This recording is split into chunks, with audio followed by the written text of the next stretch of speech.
gendeng kesayangan Mas Suradi. Ya. 2 ropang Mas Gandhi. Ya. Baik Mas Suradi RT 2 Perantauan Tangerang. Gara-gara 200. Ratane, saya kesumpah demi Allah demi Rasulullah. Co, seksenono ya co, iki mau 200 nek ngantek tibone mung 50 berarti. Tulisannya 200 ini. Lah iki 200. Lho 200. Lah kon pojok ki ra mbok waca. Apa kuwi? Ora ding, ora no. Nek tulisane ora ding senengane. Aku kok dagelan kon tombok yo penek. Enek tulisannya cilik. Iya. Perantauan Tangerang sukses. Alhamdulillah amin.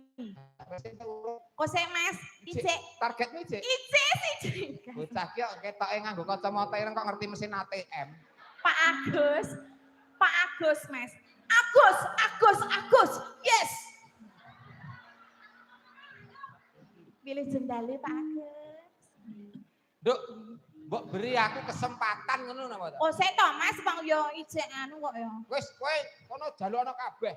Terus wis aku iki tok ae wis aku. Yo maling e. Lho.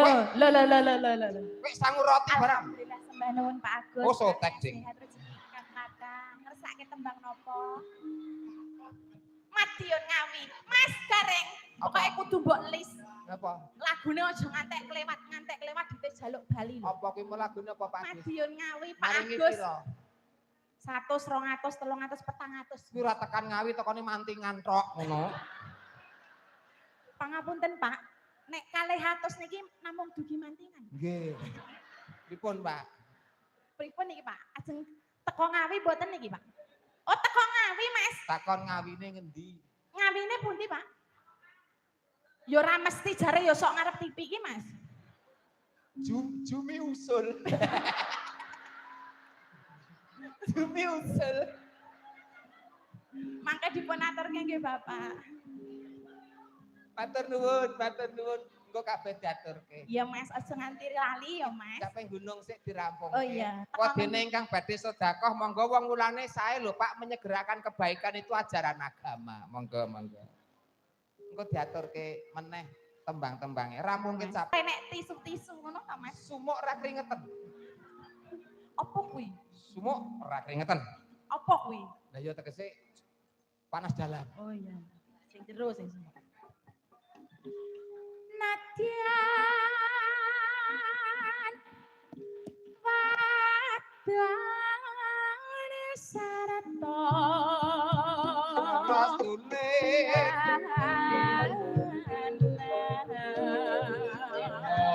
cikarane ayo bangun